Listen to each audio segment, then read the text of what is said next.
दशरथ पाटील यांच्या कथासंग्रहातून एक नार दोन सोनार नावाची कथा. एक नार दोन सोनार. आज गुरुवार, निपाणीचा बाजार.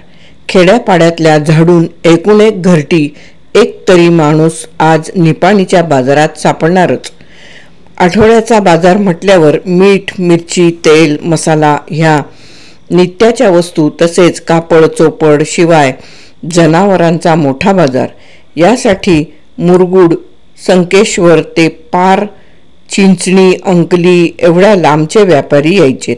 त्यातच तंबाखूच्या वखारीतले कामगार आणि नित्यनेमाने दुधाचा रतीब घालणाऱ्या बाया, या सर्वांचा भरणा असायचा. पारगावची सोना गेली 5 वर्ष न चुकता निपाणीत येऊन दुधाचा रतीब घालीत होती. रोजच्याप्रमाणे आज देखील तिनं दिवस उगवायला निपाणीत हजेरी लावली. सोना पारगावकरीण म्हणून तिला उभी बाजारपेठ ओळखायची. पण सोना खरी सांगावयाची महिपती किल्लेदाराची पत्नी. गेली 10 वर्षे ती नवरा टाकून किंवा नवऱ्यानं तिला टाकली म्हणून परगावात आपल्या माहेरात येऊन राहिली होती. महिपती आणि सोना यांचा खटका उडाला आणि 7 वर्षाच्या तात्यासाहेबाला बगेलत मारून तिनं पारगाव गाठलं होतं. मग इकडे महिपतीने दुसरं लग्न करून घेतलं. त्यावर त्याला कुणी छेडलं तर तो हे असंच चालायचं असं म्हणायचा आणि पारूनं नवऱ्याला हिसका दाखवायचाच म्हणून कोर्टात पोटगी दावा दाखल केला. लहान पोर आणि अबला स्त्री नजरेसमोर ठेवून कोर्टानं सोनाराला दरमहा 500 रुपये पोटगी मंजूर केली. महिपती महिन्याकाठी पोराकडे बघून 500 पोटगी द्यायचा. पण पोरगं मोठं बिलंदर निघालं. सोनाच्या हातून निसटून तात्यासाहेब कोल्हापुरात जाऊन हॉटेलात राहिला आणि काही दिवसांनी इकडे सोनाची चालरीत बदलली. भाऊ आणि भाऊजाईबरोबर तिचा खटका उडाला. मग सोनानं तगई काढून एक म्हैस खरेदी केली आणि आपला वेगळा संसार थाटला. गेल्या 5 वर्षात सोनानं एकाच्या 2 म्हशी, स्वतःचं घर आणि गाठीला पैसा अशी कमाई करून ठेवली होती. कधीमधी सणावाराला तात्या येऊन जायचा. शिवाय न चुकता पोटगीचे 500 रुपये मिळत होते आणि दुधाचा धंदा. त्यामुळे सोना तेजीत होती. सकाळी 9 वाजेपर्यंत सोनानं रतीब घालते आणि जुन्या एसटी स्टँडवर आली. तिला आज सोनं खरेदी करायचा हुरूप आला होता. नगरपालिकेच्या समोर रमाकांत आणि चंद्रकांत सोनारांची 2 दुकानं अगदी एकमेकाला खेटून होती. दोघे सख्खे भाऊ, पण दोघांच्या मधून विस्तव जात नव्हता. असं त्यांचं साप मुंगुसाचं वैर. अगदी सख्खे भाऊ पक्के वैरी म्हणतात तसं. त्यामुळे दोघात आपसूक दुरावा निर्माण झाला होता. पण विश्वासू सोनार म्हणून मात्र दोघांचाही निपाणीच्या बाजारपेठेत बोलबाला होता. म्हणूनच लोक रमाकांतला रमाकांतजी असे आदराने संबोधायचे.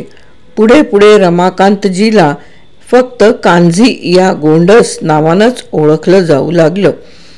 सगळे ओळखू लागले.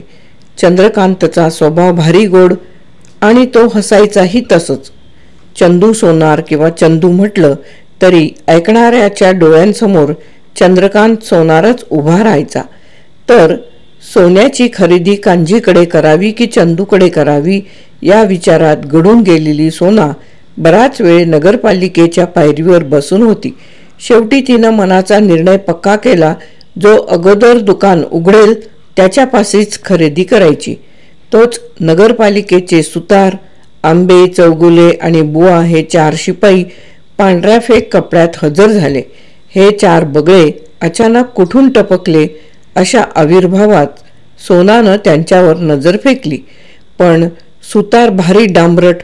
सोनाच्या तिखट नजरेला न जुमानता तिच्यावरच तो खेकसला. ओ बाईसाहेब, जागा खाली करा. बाईसाब, मला सोना पारगाव करीन म्हणतात. आता तुमचं हे नाव काय तुमच्या कपाळावर लिहिलंय? या बैया, तुम्ही आभाळातनं पडला की सोना पारगाव करीन म्हणून समधी उभी निपाणी ओळखती. या उभी निपाणी ओळखत असेल. आमची नगरपालिका आडव्या रोडला आहे. चला उठा. सुतारचा तगादा सुरूच होता. बघू आमच्या पालिकेच्या दप्तरातच कशी काय नोंद केलीये. आता तरी उठा. चौगुले किल्ल्यांचा जुडगा सावरीत आला तशी सोना उठून उभी राहिली. मग शिपायांनी कुलूप काढून शटरवर ढकललं आणि मागं पाहिलं तर सोना पारगाव करीन गायब. मग आयला, आपण उगाचच तिच्यावर डाफरलो असं त्यांना वाटू लागलं. तोच चौगुले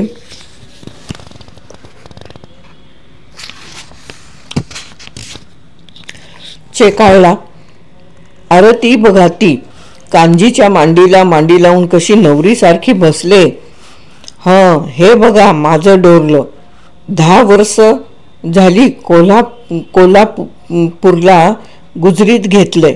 सोनानं गळ्यातलं मंगळसूत्र काढून कांजीच्या हातात दिलं. मंगळसूत्र हातात घेत कांजीनं सोनावर नजर रोखली. काय करायचं ह्याचं? वाढवायचं की मोडायचं? इश्श, काय तरी बाई काय म्हणावं हे. काय झालं? असं काय डोळ्यात डोळं घालून बघत राहिलासा? मी तर बाई पार लाजून चूर झाले. काजीनं स्वतःला सावरलं. मी विचारतोय, वाढवायचं की मोडायचं? हेच न मग. पण मला त्यातलं काय बी करायचं नाही. तर मग फक्त उजाळा द्यायचा आहे. आणि बघू वाईच सांभाळून घेतलास तर नवीन खरेदी करावी म्हणते. सोनाशी बोलत असतानाच कांजीनं तराजू खालच्या लहान पेटीतून सोन्याचा कस बघायचा दगड डोरल्याच्या 1-2 रेघोट्या मारल्या आणि त्याचा चेहरा खारकन उतरला. तशी सोना उगाचच हबकली. कांजी, तुमच्या चेहऱ्यावर कशानं पडला? काय झालं तरी काय? बाई, तुम्हाला त्यानं फसवलं. हे बघा. सोनानं भुवया उडवल्या. मला बाई म्हणू नगसा. सोना पारगाव करीन म्हणून मला उभी निपाणी ओळखतीया. उभी निपाणी ओळखत असेल पण मी बसलो आहे ना. तरी बी घ्या ध्यानात. आणि मला व कुणी फसवलं? त्या गुजरीतल्या भामट्यानं. मंगळसूत्र नकली आहे. मुंबईचं मवाली आणि पुण्याचं भामटं असं म्या आजपातूर ऐकून होते. आता कोल्हापुरात बी त्यांचा सुळसुळाट झाला म्हणायचा तर.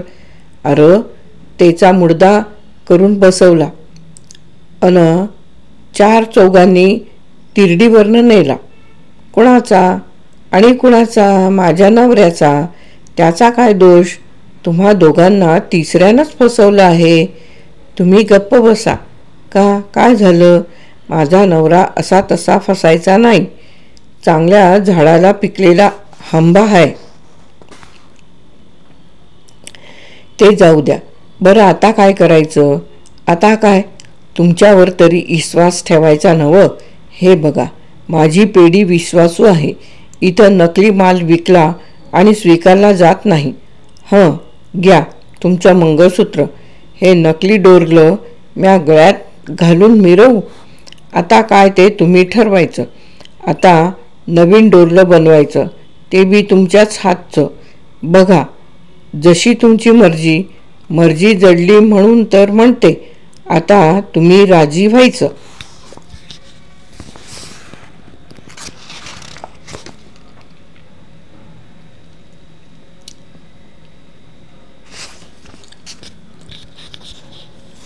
बोला.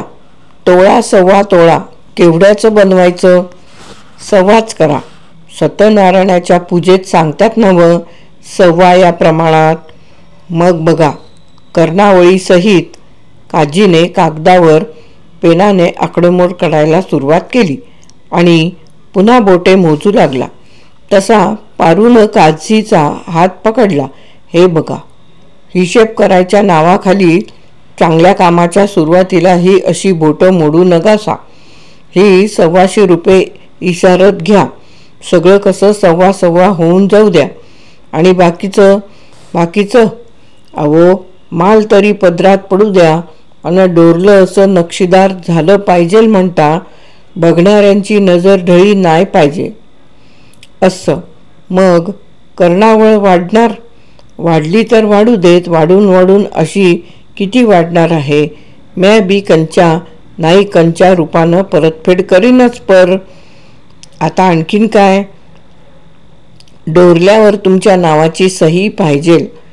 संपूर्ण अंगावर मोरपीस फिरल्यासारखा कांजी शहारला आणि आपल्या मादक दृष्टीची भरसात सोनावर करू लागला. पण भरकन पाखरू उडून गेल्यासारखी सोना उडून गेली आणि कांजी पाठमोऱ्या सोनाकडे आवासून पाहतच राहिला. सोना नगरपालिकेसमोर येताच पुढ्यात सुतार टपकला. बाईसाब, नाही सोनाबाई, हे बघा शिपाई दादा, काय असाल ते झटक्यात बोला. आता काय कपाळ बोलणार. का काय झालं. पहिल्या बॉललाच माझी विकेट उडवलीस. म्हणजे शिपाई दादा म्हटल्यावर पुढचा रस्ताच बंद झाला की. मग काय पहिल्या भेटीतच तुम्हाला धनी म्हणून का कारभारी. अगोदर दादा, मग भाई आणि सर्वात शेवटाला नवरोजी. आम्हाला दादाबाई नवरोजी. काय पण आयडिया आहे वय. अगोदर रक्षाबंधन, मग भाऊबीज आणि त्यानंतर वटपौर्णिमा. 7 जन्माचं आयुष्य मागून घ्यायचं. काय पण म्हणा, पण भेटलीस खरी. ओ सुतार, पाठीमागून आंब्रे ओरडला. अरे हातातला चेक अगोदर बँकेत जमा कर. मग असा ढेपेला मुंगळा चिकटल्यासारखा तिला बिलगून राहा. पारू, आपण उद्या बोलू. आता कसं सुरुवात करत होतो तर ह्यांच्या पोटात दुखाया लागलं. सुतार हातातला चेक सावरत बँकेत निघून गेला आणि पायाखालचं खडं रगडत सोन गावाकडे परतली. 8 दिवसांपूर्वी सोनानं तात्याला सांगावा धाडला, काय बी करून जत्रेला ये म्हणून. जागर तर उद्यावर आला, पण अजून तात्यांचा पत्ता नव्हता. नदीकाठच्या मळ्यात जाऊन तिनं म्हशीसाठी चारा आणला, गोठा साफ केला, पण म्हशीला जरा बाहेरून फिरवून आणून पुन्हा गोठ्यात बांधली आणि पुढ्यात वैरण टाकली. मग दमून भागून सोनाबाईचं भिंतीला पाठ टेकून सावलीत बसली. तोच जत्रेकरिता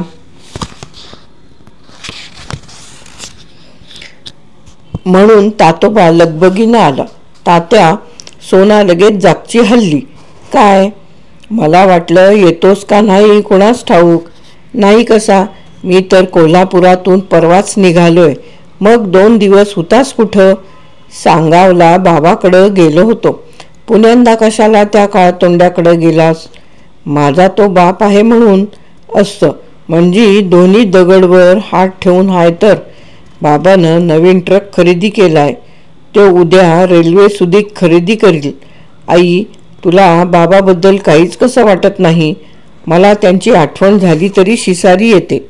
खरं तर पोटगीच पैसे घेताना शिसारी यायला पाहिजे. काय, मी त्याला तुझ्याबद्दल सगळं सांगितलंय. मग काय म्हणाला तो. हे असंच चालायचं, फक्त पुटपुटला. तू हे असंच चालायचं म्हणत उभी हयात काढ म्हणावं. नाही तर मग बाबानं दुसरं लग्न करून घेतलं आहे. असं.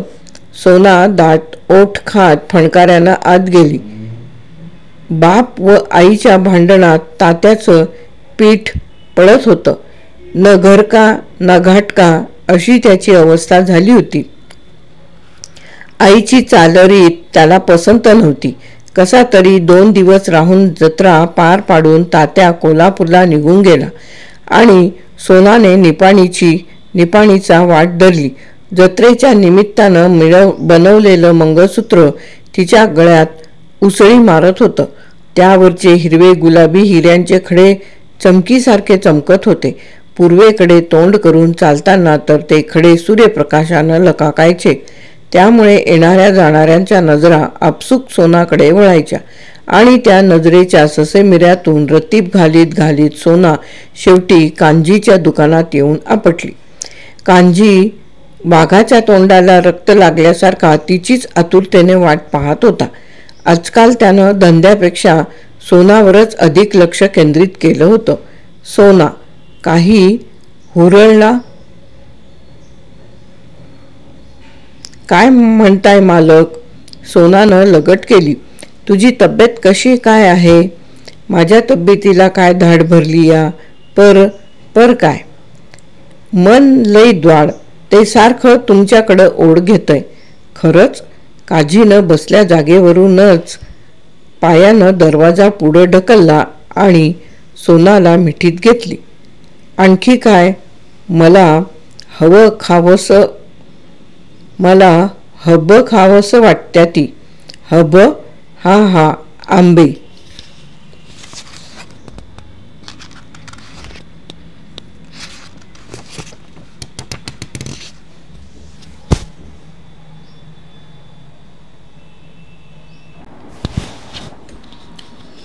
अगं मग त्यात एवढं काय? काजीनं लगेच दरवाजा उघडला आणि सुसाट जाऊन राणी चन्नम्मा चौकातून आंब्याची करंडी घेऊन आला आणि पुढ्यात बसून सोनाला मनसोक्त पोटभर आंबे खायला लावले. शिवाय तिला बजावले, तू वाईच इथंच थांब. मी अर्ध्या तासात घरी जाऊन येतो. मग आपण प्रभात टॉकीजला सिनेमाला जाऊ. काय सिनेमा? होय, लमाणी हुडगी कन्नड आहे.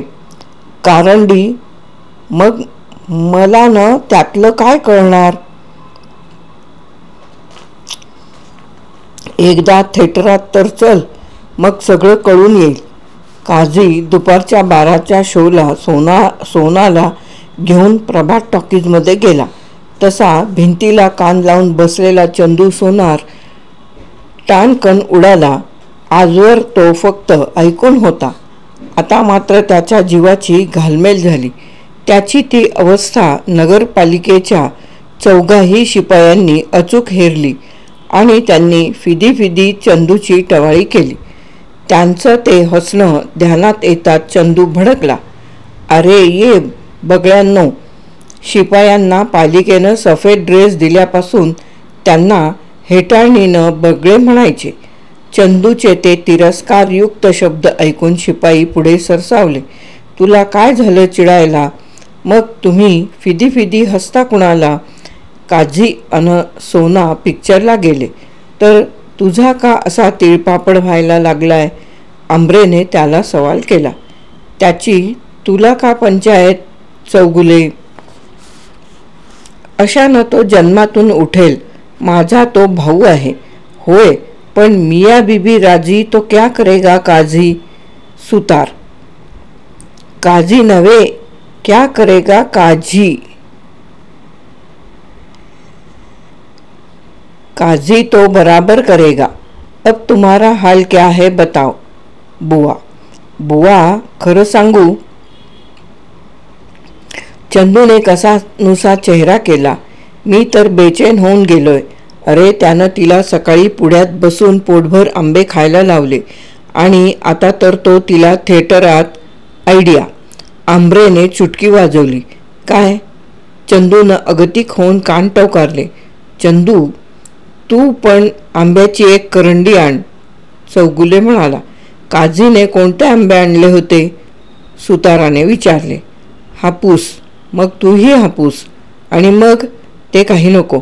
खाली 100 रुपयाची पत्ती निकाल, सब काम हम बना देंगे, सुतार म्हणाला. खरंच? चंदू हुरळला.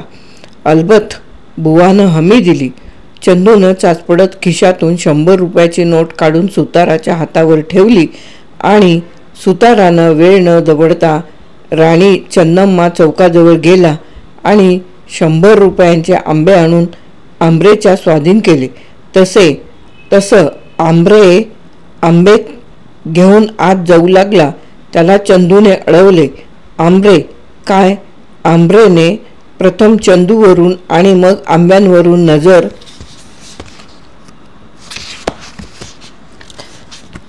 ओवाळली. आता आमची मधली सुट्टी झाली आहे तेव्हा अगोदर या आंब्याचा फडशा पाडतो आणि मग त्या लमणी हुडगीच्या शोधात आम्ही 4 जवान निघतो. चौघांना एवढे आंबे पुरतील काय? हताश चंदू उद्गारला. आजचा पहिला दिवस एवढ्यात आम्ही भागवून घेऊ चौगुले. आणि मग चंदू अडखळला. पुढं काजीची जशी खेळी असेल तसा खर्च करावा लागेल. सुतार म्हणाला. झालं. बागाच्या तोंडाला रक्त लागल्याचं निमित्त झालं आणि काजी सोनाच्या सलगीला चटावला आणि इकडे 4 शिपाई दुभत्या म्हशीची धार काढल्यासारखे चंदूला नागवू लागले. रोज त्याला उगाचच खोटे नाटे रिपोर्ट द्यायचे आणि त्याच्यावर चंदू विश्वास ठेवायचा. मग त्यावर पेच, आयडिया, त्यासाठी नाश्ता, मिठाई, चहा चंदू हवा तसा खर्च करीत होता. चंदूकडून चहा आणि सिगारेट उकळणे हे तर शिपायांचे रोजचेच होऊन बसले. तो सोनासाठी आसुसला होता पण ती त्याच्या हाताला लागत नव्हती. काजी, माझा भाऊ सोनाच्या नादानं पार कंगाल होईल असा चंदू त्या शिपायांजवळ काकुळतीने म्हणायचा आणि स्वतः सोनासाठी झुरायचा. शिपायांनी एक ना एक दिवस सोनाला तुझ्या हवाली करतो अशी चंदूला हमी दिली होती. बिचारा त्याच एका आशेवर तरला होता. सोना नित्यनेमानं निपाणीला येत होती.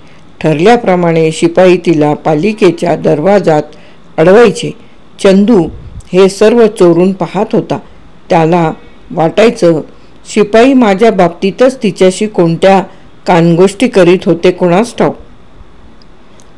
पण चंदूला ते त्याच्या मनासारखा रिपोर्ट देत होते.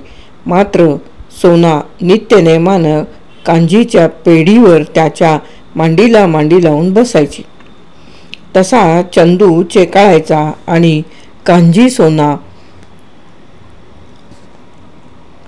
कांजी तिला खेटून बसला. आता वाईच दुरूनच बोला. सोना स्वतःला सावरीत सरकून बसली. का ग, काय झालं माझ्या लाडकीला? आता मी दिसातली बाई हाय म्हटलं. दिसातली? काजी वरमला आणि तिच्या ओटीपोटावरून नजर फिरवीत म्हणाला. पण अजून तसं दिसण्यात येत नाही. मग अजून किती दिवस बाकी आहेत? आता दिसातली बाई आणि वळवाचा पाऊस यांचा नेम असतो का? होय ते पण खरंच. तरी पण 4-8 दिवससुद्धा लागणार नाहीत. मग आता? कांजीनं कपाळावर आठ्या चढवल्या. सोना, अजून तू मंगळसूत्राच्या पैशाची परतफेड केली नाहीस. 50-100 रुपयांची तर उधारी वाढतच चालली आहे. 5-25 रुपये मी जमेत धरत नाही. तर पण तू आता एका पोराचं बाप होणार आहेसा. उगा कशाला डोळं फोडून आकडेमोड करीत बसता. जे काही उधारी देणं घेणं असल नसल ते आपण दोघं पोरावरून ओवाळून टाकू. हे चंदूने ऐकलं मात्र आणि त्याच्या जीवाची घालमेल सुरू झाली. कांजीला लाख शिव्यांची लाखोली वाहत तो शिपायांची जेवणाची सुट्टी कधी होते याची प्रतीक्षा करू लागला. नगरपालिकेची मधली सुट्टी झाली आणि 4 बगळे चंदूच्या दुकानात शिरले. चंदू तर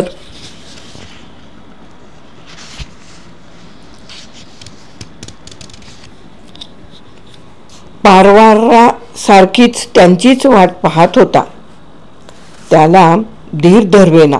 सांगा, खरं सांगा, मी कसा दिसतो? म्हणजे चौघेही शिपाई आश्चर्यानं पाहू लागले. नाही म्हणजे मी काजीपेक्षा कुरूप आहे. म्हणजे मी काजीपेक्षा कुरूप आहे? मुळीच नाही. असं कोण म्हणते?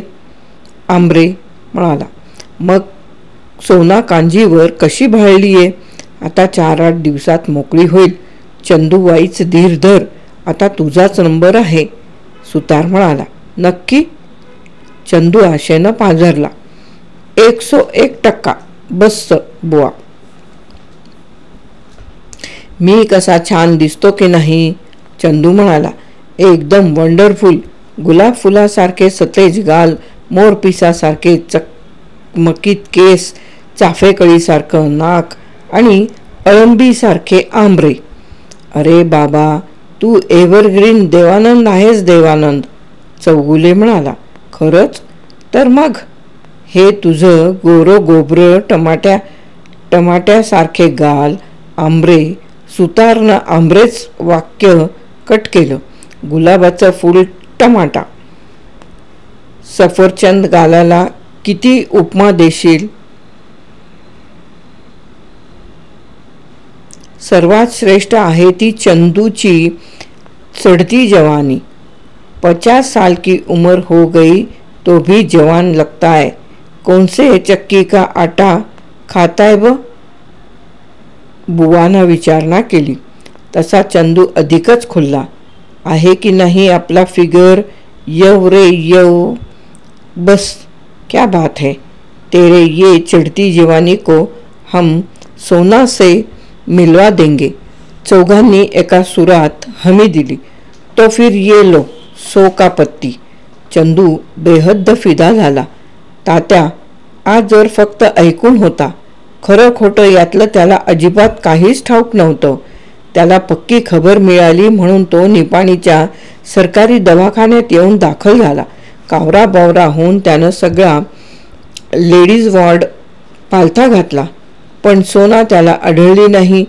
तसा तो उद्विग्न होऊन दरवाजावर आला. एकाच ठिकाणी उभा राहून तो तसाच वेळ काहीतरी विचार करीत होता. जराशानं त्यानं समोर नजर फेकली तर तो बोर्ड त्याच्या नजरेत भरला. यहाँ मरीजों को भरती किया जाता है. तशी तात्यानं तिथे जाऊन चौकशी केली. खबर पक्की निघाली, पण सोनानं सगळी उलटापालट केली होती. तिनं सोनाबाई रमाकांत मटकर तर जन्मलेल्या बालकाचं नाव बाबासाहेब असं नमूद केलं होतं.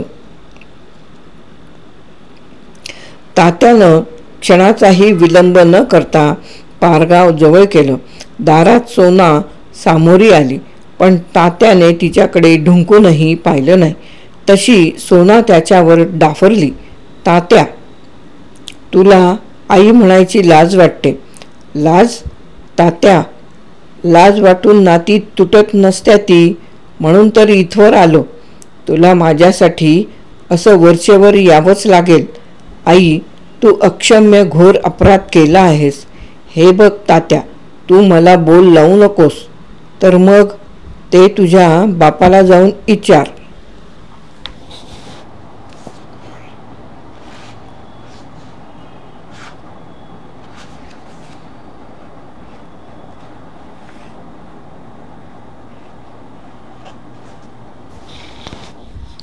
त्याला विचारलं तर तो म्हणतो हे असंच चालायचं.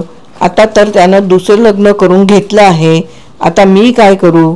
माझा काय गुन्हा होता म्हणून तुम्ही मला सजा देता? हे बघ, सगळं पाठीवर टाकायचं आणि आणखीन काय? तुझा बाप म्हणतो तसंच म्हणायचं. हे असंच चालायचं. नाही, ते शक्य नाही. मला तसं म्हणता येणार नाही. तर मग?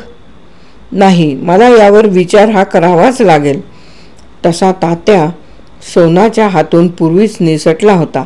आता तर तो तिला धिक्कारूनच निघून गेला. पण सोना काही डगमगली नाही.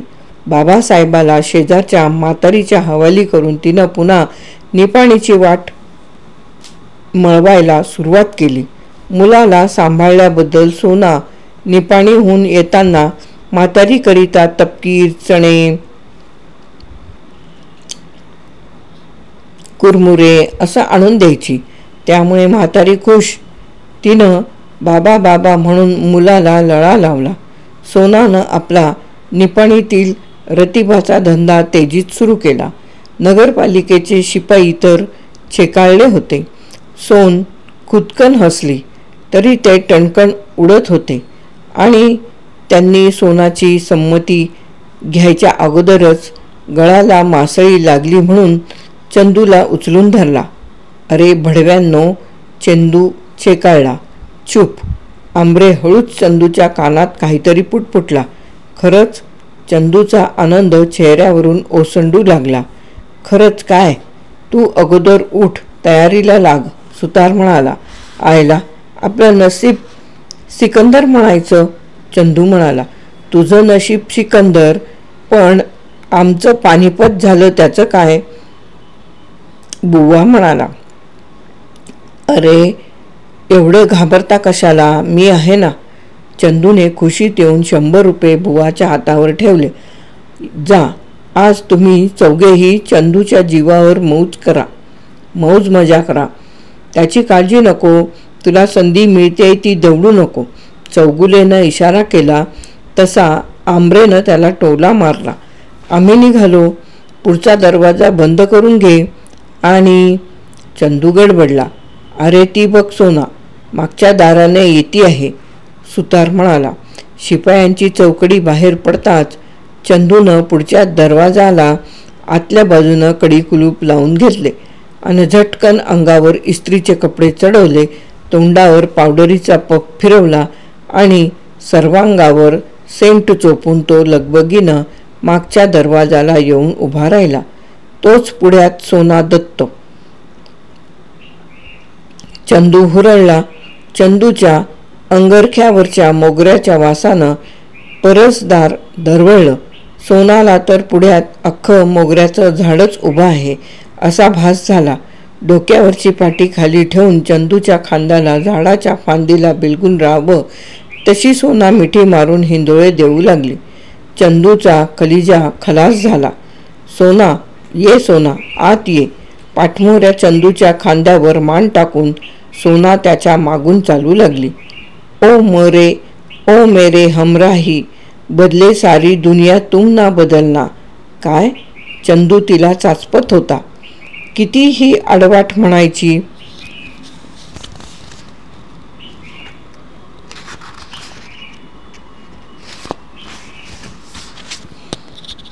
सुरुवातीला तसंच वाटतं, पण एकदा का वाट मिळाली की मग तुला हीच वाट राजमार्ग वाटायला लागेल. काहीतरीच काय? काहीतरीच कसं?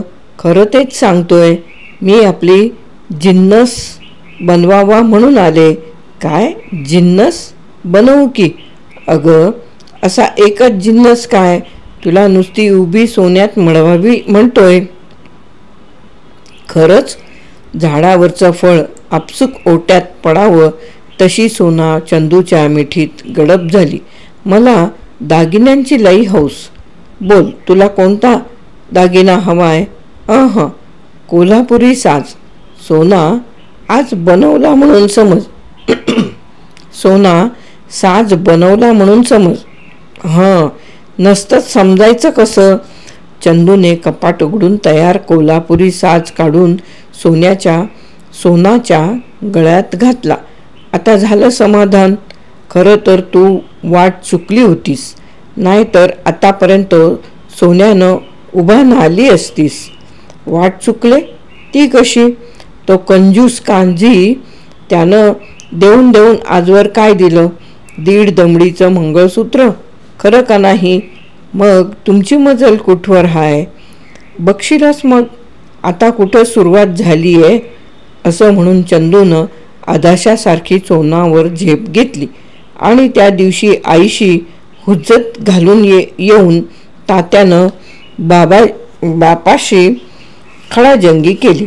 पण महिपती त्याला ताकास्तूर लागू देईना. तशी तात्यानं पंचायत बोलावली आणि न्याय मागितला. पण महिपती मोठा खवीस.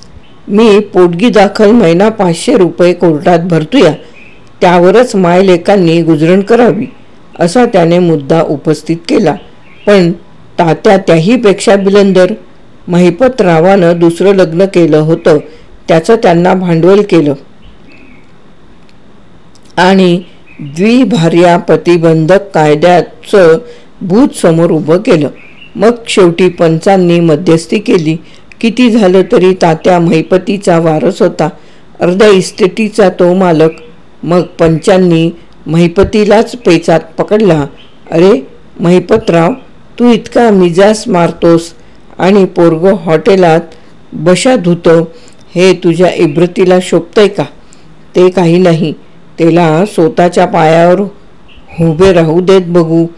असं म्हणून महिपतीच्या गळी पडताच त्यानं नवीन घेतलेला ट्रक घेऊन तो कोल्हापूरला आला.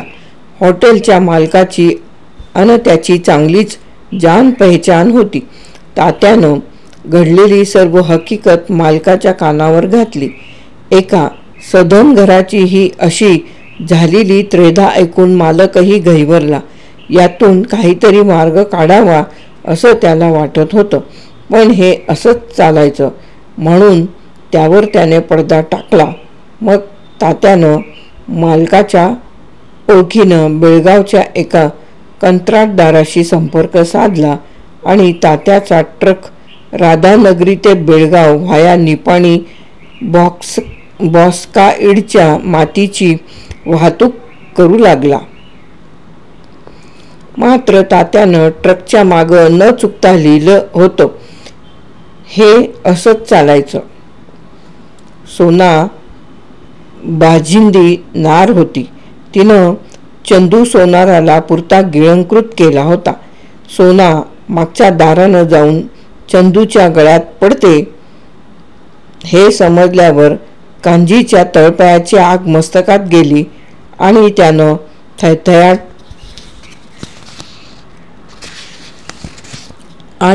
थैथयाट सुरू केला. त्यात शिपायाच्या चौकडीनं जाऊन तेल ओतलं. तसा कांजी अधिकच भडकला. पण अग्नी, पाणी आणि बाई या तिन्ही गोष्टी पुढं मी म्हणणाऱ्या पुरुषांचं काही चालत नाही. आणि झालंही तसंच. पुढच्या दाराने सोनं काळजीच्या पुढ्यात टपकली. तसं काळजीचा राग पार उतरला आणि तो काकुळतीला आला. म्हणाला, सोना या बैया. असं काय सोना? सोना म्हणून चावळताय हे बघ. काय माझे लाडके, तुम मुझको न चाहोगी तो कोई बात नहीं, मगर तुम किसी और को चाहोगी तो मुश्किल होगी.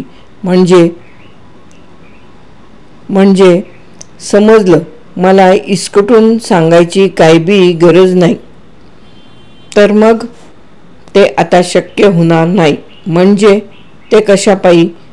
न कारण चंदू सोनाराचं पार पोटात वाढायला लागलंय. सोना, तुला काहीच कसं वाटत नाही? तुम्ही पुरुषांनी अब्रुआनं सोवळं खुंटीला टांगून ठेवल्यावर म्या बाई माणसानं कुठवर धीर धरावा? सोना फणकारली. असं मग माझं मंगळसूत्र मला परत दे. कांजीने मागणी केली. या बैया, दिलेलं दान परत घेता येतं का? मला आता तुझा मुलाहिजा ठेवायचा नाही. माझी नका ठेवू, पर त्या बाबासाहेबाची तरी त्या पोराचं तुम्ही जन्मदाते हायसा म्हटलं. ते पोर माझंच असल कशावरून? खाने सुमारीला त्याच्या नावापुढं तुमचंच नाव आहे म्हणून. तसा काही चिडीचूप झाला. काजी चिडीचूप झाला. सोनानं मागणी केलेले पैसे बाबासाहेबाच्या पालनपोषणाखातर गुमान तिच्या हातावर ठेवले आणि जीप जाऊन त्याने कानाला चिमटा घेतला. सोनानं जसा काजीला कटावला तसाच चंदूला पटवला होता. सोनानं गर्भपात करून घ्यावा म्हणून चंदूनं आकाशपातळ एक केलं, पण हान का बिगार सोना त्याला नमली नाही. तिने आपल्या हेक्याने चंदूच्या मुलाला जन्म दिला आणि त्याचं आबासाहेब नाव ठेवून सोनानं त्याचं बारसंही धणक्यात केलं आणि नगरपालिकेच्या शिपायांना पेढे दिले. सोना, पेढे कसले? सुतारानं विचारलं. आबासाहेबांच्या बारशाचे, सोना उत्तरली. आबासाहेब? आमरे घुटमळला. वय, चंदू सोनाराचा आबासाहेब. आबा काकुण्या आल्या गेल्याचा नव, लक्षापतीचा हाय म्हटलं. सोना, तू भारी नशीबवान बुवा. हायच मुळी, त्याशिवाय का? काय? चौगुलेन मध्येच तोंड खुपसलं. तीन साहेबांची आय हाय म्हटलं. तात्यासाहेब, बाबासाहेब आणि आबासाहेब. आमरेनं सोनाचं वाक्य पूर्ण केलं. सोनाच्या म्हणण्याला शिपाई नुसतो वैकी भरत होते आणि चंदू व कांजीला त्यांनी फक्त ओरबडून खायचं बाकी ठेवलेलं. हे सर्व तात्याला समजलं मात्र आणि त्याचं टकुरं फिरलं.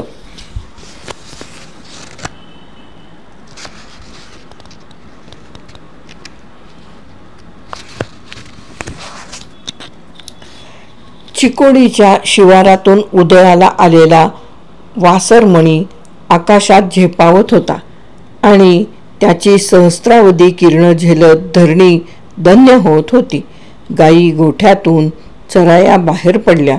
शेतकरी शेतावर निघाले आणि सोना डोक्यावर दुधाची पाटी घेऊन निपाणीचा रस्ता तुडवू लागली.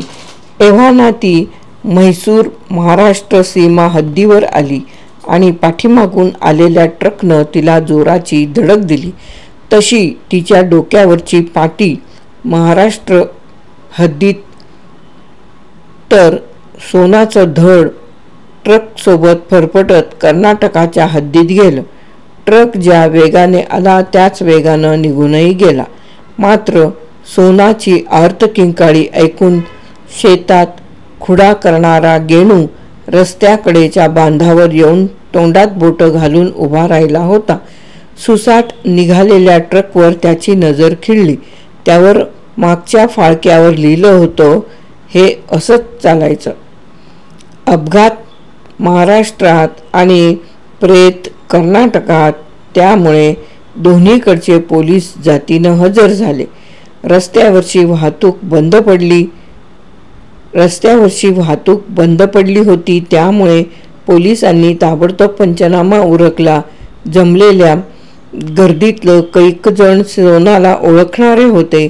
त्यांनी कांजी आणि चंदूबद्दलची पोलिसांना खबर दिली. तसे पोलिसांनी दोघांनाही घटनास्थळी आणले.